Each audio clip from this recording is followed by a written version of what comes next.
लड़की के हाथ पैर फूल चुके थे। फोन हाथ में था और स्क्रीन पर हान हान का मैसेज चमक रहा था। वो हकबकाते हुए बुदबुदाई, क्या? पा, पापा? हे भगवान, ये मैंने क्या कर दिया? उसका चेहरा ऐसा हो गया था जैसे चोरी करते हुए रंगे हाथों पकड़ी गई हो। उसने खुद को संभालने की कोशिश की।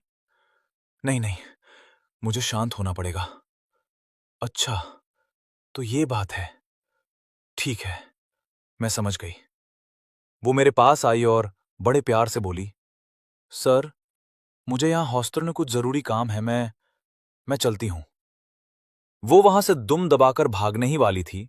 मैंने कार का शीशा थोड़ा और नीचे किया और मजे लेते हुए बोला, अरे बिटिया, पूरी बात तो सुनती जा।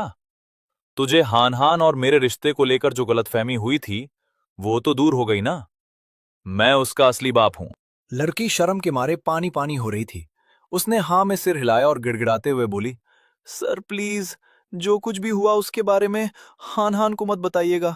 मैं हाथ जोड़ती हूं। मैं हंसा। चल कोई बात नहीं, जा ऐश कर।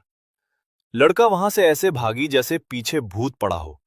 सूजिहान उसे जाते हुए देख रहा था। तभी उसकी नजर हॉस्टल की दूसरी लड़कियों पर पड़ी जो खिड़की से झांक रही थीं। अरे, ये लड़की गलत रास्ते पे क्यों जा रही हैं? हॉस्टल की बिल्डिंग तो इस तरफ है, पर ये बाहर की तरफ क्यों भाग रही हैं? मुझे समझ आ गया था कि हान हान की बहनों को भनक लग चुकी है और वो अपनी बड़ी दीदी के रहस्यमयी बॉयफ्रेंड का सच जानने के लिए तड़प रही हैं। तभी सीढ़ियों से भारी कदमों की आवाज आई। हान हान हांफती हुई अपना सामान लेकर नीचे आ गई। मैंने पूछा, हान हान, सारा सामान पैक करके नीचे ले आई?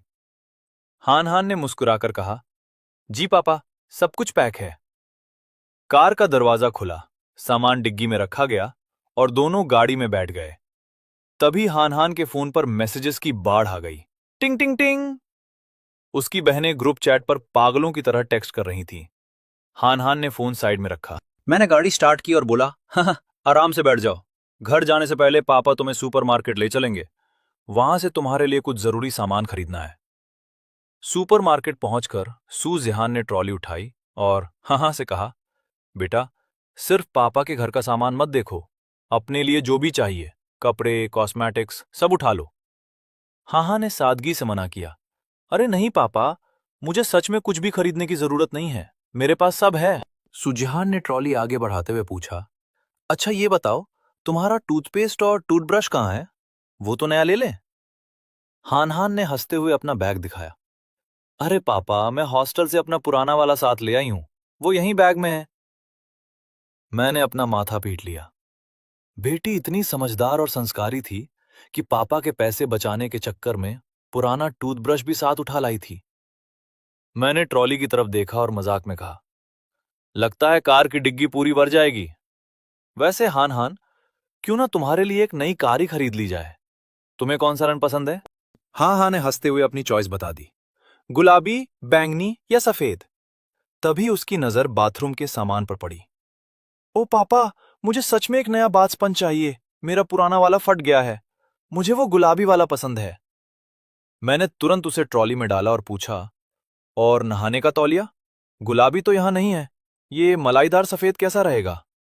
हाँ ने संकोच करते हुए कहा, अरे नहीं पापा, इसकी जरूरत नहीं है, मेरे पास छोटा तौलिया है, काम चल जाएगा। वैसे ये बहुत महंगा है, पूरे 150 युआन का है। मैंने प्यार से उसकी तरफ देखा और बोला, पैसों की चिंता मत कर बेटा, जब तक मेरी हान हान को कोई चीज पसंद है, उसके चेहरे पर खुशी लाने के लिए पापा कुछ भी करेंगे। हान हान का दिल भर आया। उसने मुस्कुराकर कहा, थैंक यू पापा। अचानक हान हान को कुछ याद आया। पापा, आप किराना वाला सामान देखिए, मैं कुछ खरीदना भूल गई हूं, वो लेकर अभी आती हूं।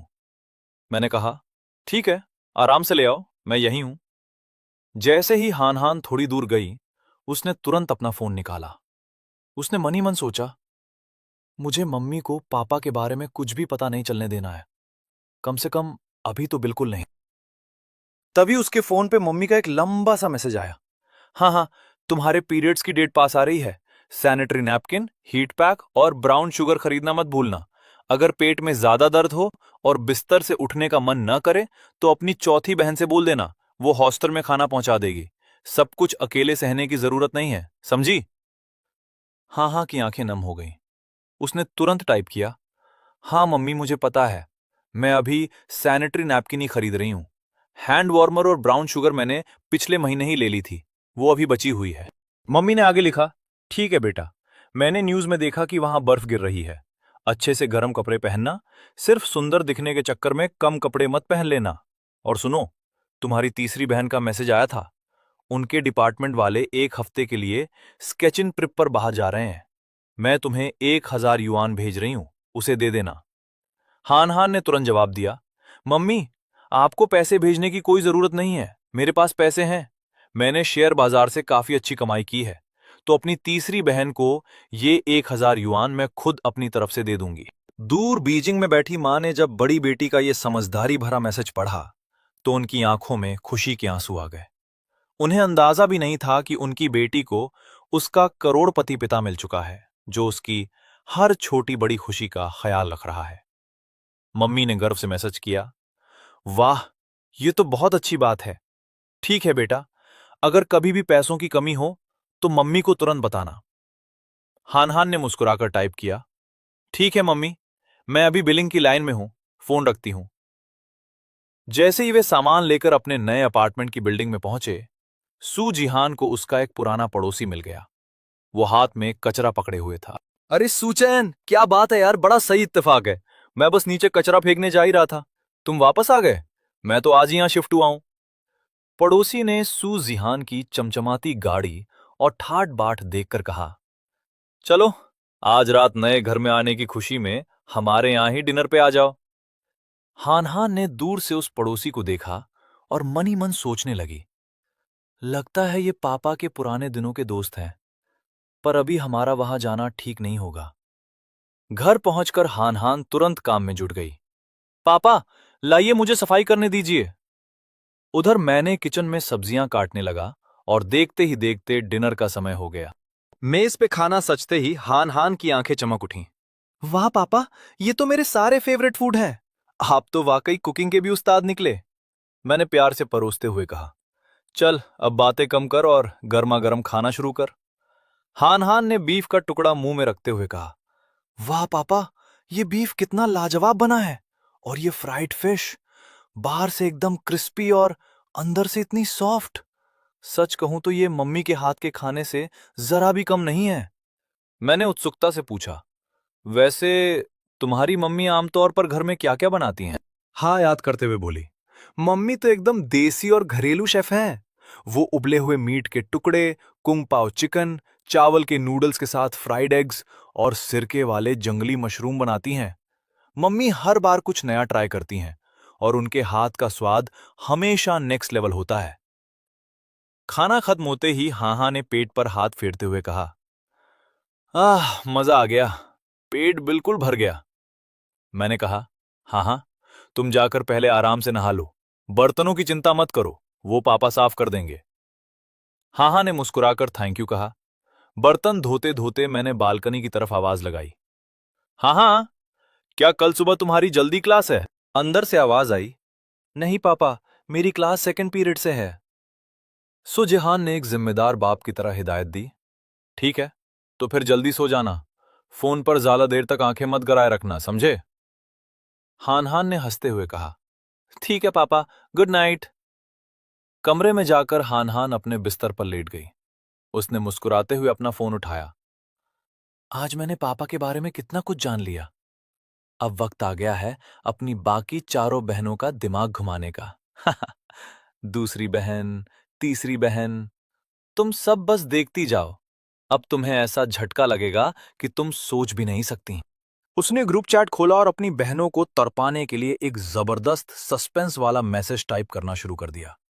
उसने लिखा, ओए दूसरी बहन, तीसरी बहन और हमारी प्यारी चौथी बहन, सब की सब अपनी सुस्ती छोड़ो और तुरंत ग्रुप पर लाइव आओ।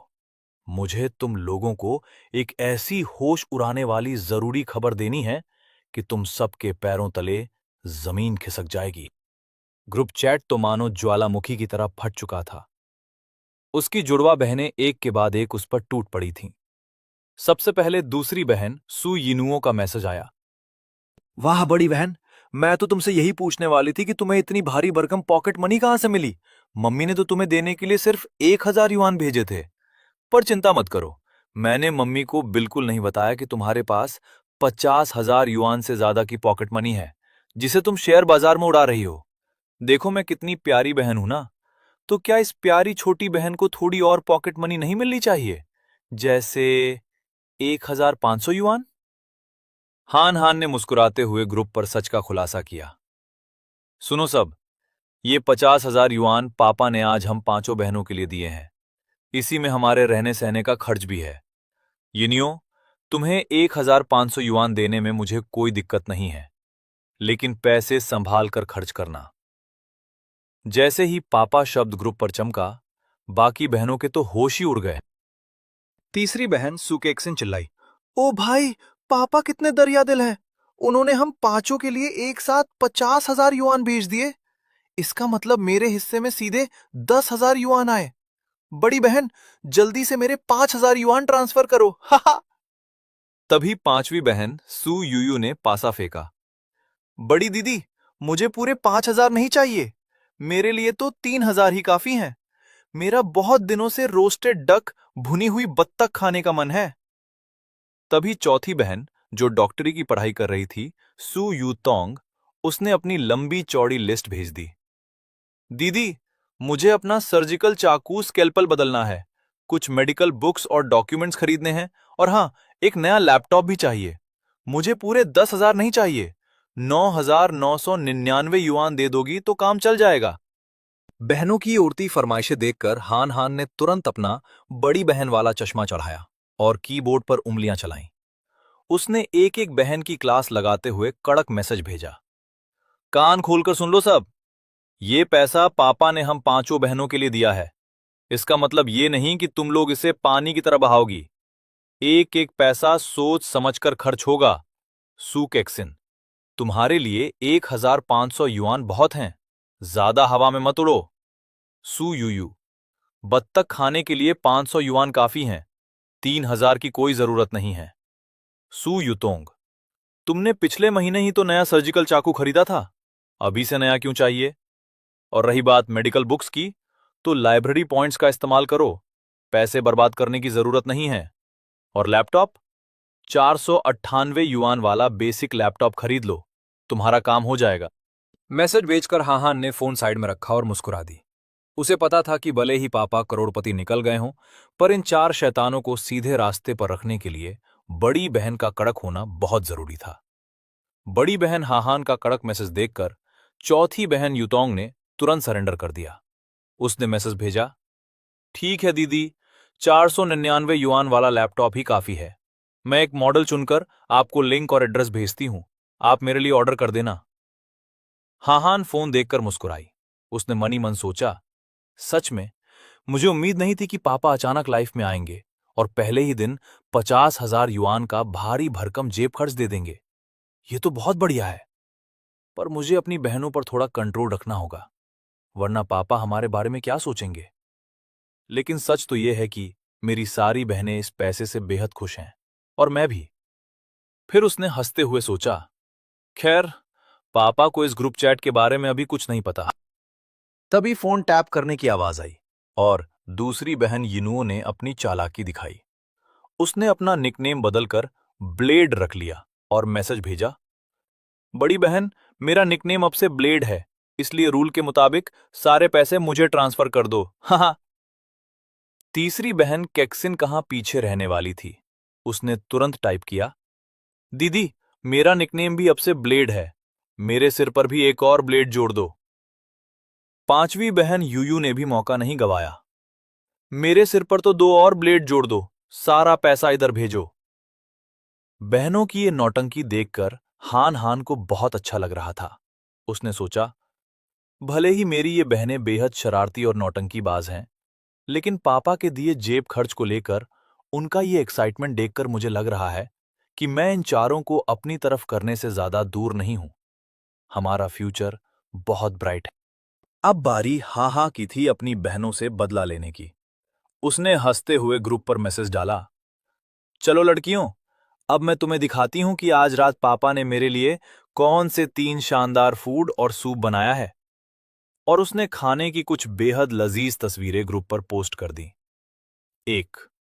पीली शिमला मिर्च के साथ भुना हुआ मिर्दो, चटपटी मसालेदार और खट्टी तली हुई मछली। 3. अंडे के साथ फ्राई किया हुआ टोफू। तस्वीरें देखते ही ग्रुप पर भूचाल आ गया। 5वीं बहन चिल्लाई, ओ गॉड दीदी, आप कितनी क्रूर हो। मुझे स्क्रीन के पार से ही खुशबू आ रही है। मुझे इतनी जोर की भूख लग गई है कि अब आज रात नींद नहीं आएगी। तीसरी बहन ने अपना दुखड़ा रोया, दीदी, आपको अंदाजा भी है कि पिछले कुछ दिनों से मैं हॉस्टल का कितना फीका और बकवास खाना खा रही हूं। मैं तो बस फाइनल एग्जाम्स खत्म होने का इंतजार कर रही थी ताकि घर जाकर माँ के हाथ का खाना खा सकूं।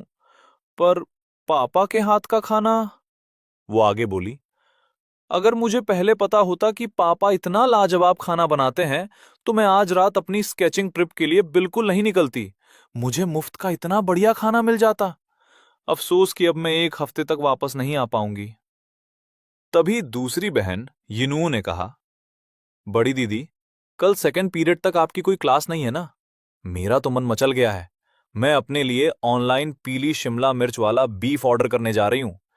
यार, मैंने कभी सोचा भी नहीं था कि पापा की कुकिंग इतनी नेक्स्ट लेवल होगी। भले ही मैंने अभी तक इसे चखा नहीं है, पर सिर्फ फोटो देखकर ही पता चल गया है कि स्वाद कमाल का होगा। ग्रुप चैट पर तीसरी बहन का एक और रोता हुआ मैसेज आया, ये तीनों डिश और सूप देखकर ही मुंह में पानी आ गया है। यार, मैं पापा से मिलना तो चाहती हूं, पर मैं जाते ही उनसे खाना नहीं मांगना चाहती। रोते हुए बोली। अपनी बहनों का ये हाल देखकर हान हान का दिल पिघल गया। उसने कमरे से बाहर आकर मुझे बड़े लाड से कहा, पापा, आज रात जो पीली शिमला मिर्च के साथ बीफ बना था वो सच में बहुत ही स्वादिष्ट था। क्या आप कल सुबह इसे थोड़ा और बना सकते हैं? मैं अपनी लाडली की बात कैसे टाल सकता था। मैं मुस्कुराकर बोला, बिल्कुल, मेरी हान हान को पसंद आया है तो पापा कल सुबह इसे दोबारा जरूर बनाएंगे। हाँ हाँ चहकते हुए बोली, थैंक यू पापा। असल में मैं चाहती हूं कि मैं इसमें से थोड़ा अपनी बहनों के लिए भी ले जाऊं ताकि वो भी आपके हाथ का स्वाद चख सकें। मैंने जैसे ही सुना कि उसकी बाकी बेटियां भी उसका बनाया खाना खाना चाहती हैं, उसकी खुशी का ठिकाना नहीं रहा। अरे, तुम अपनी बहनों को भी खिलाना चाहती हो? फिर तो पापा को सुबह जल्दी उठकर थोड़ा और राशन पानी लाना पड़ेगा। मैं कल सुबह ही और किराने का सामान ले आऊंगा। हाँ हाँ ने हिसाब लगाते हुए कहा, ठीक है पापा, तो जो 3 व्यंजन आज रात बने थे उनके 3 और हिस्से बना लेंगे। मेरी तीसरी बहन तो स्केचिंग ट्रिप के लिए बीजिंग से बाहर गई है, तो वो अभी नहीं खा पाएगी। सुजिहान ने उसके सिर पर हाथ रखा। ठीक है बेटा, अब तुम जाकर आराम करो। Good night. गुड नाइट पापा। अगली सुबह सुजिहान जल्दी ही सुपरमार्केट पहुंच गया। वो ट्रॉली लेकर सामान ढूंढ ही रहा था कि अचानक सामने एक खूबसूरत महिला आ गई। दोनों की नजरें मिली। सुजिहान ने झिझकते हुए कहा, हाय। महिला ने भी थोड़ा शर्माते हुए जवाब दिया, हाय, मैं यहां कुछ सामान खरीदने आई हूं। मैंने मुस्कुराकर पूछा, आप भी सुबह सुबह शॉपिंग पर निकली हैं? महिला बोली, हाँ, मैं आज अपनी बेटियों के लिए दोपहर का खाना बनाने का सामान लेने आई हूं। तभी पास के एक रैक के पीछे से एक लड़की ये सब देख रही थी। वो कोई और नहीं, मेरी दूसरी बेटी सु यिनुओ थी। यिनुओ का दिल जोर जोर से धड़क रहा था। उसने मन ही मन सोचा, ओ माय गॉड, ये तो पापा है। मेरा दिल कर रहा है कि मैं अभी भागकर जाऊं, पापा के गले लग जाऊं और उनके हाथ का बना खाना खाऊं। मैं अभी उन्हें बता देना चाहती हूं कि मैं उनकी दूसरी बेटी सु यिनुओ हूं। पर नहीं, मुझे खुद को रोकना होगा। आज मैंने बहुत अजीब और ढीले ढाले कपड़े पहने हैं। अगर मैं इस हालत में पापा के सामने गई तो उन्हें अपनी बेटी को देखकर बहुत बुरा लगेगा। मुझे पहले कपड़े बदलने होंगे। यिनुओ वहां से पीछे हटने ही वाली थी कि तभी कॉलेज का एक लड़का उसके सामने आकर खड़ा हो गया। उसने आवाज दी, सु यिनुओ। यिनुओ चौंक गई। मैं? लड़के ने दूर खड़े सु जिहान की तरफ इशारा करते हुए गुस्से से पूछा, सु यिनुओ, वो कौन है? तुम उस आदमी को इस तरह क्यों देख? यिनुओ चिढ़ गई। इससे तुम्हें क्या फर्क पड़ता है कि वो कौन है? ये मेरा पर्सनल मैटर है, समझे? लड़के ने उसका हाथ रोकने की कोशिश की और बोला, फर्क पड़ता है, क्योंकि मैं तुम्हें पसंद करता हूं, और मैं बिल्कुल नहीं चाहता कि तुम उस अमीर और बूढ़े आदमी के बहकावे में आओ।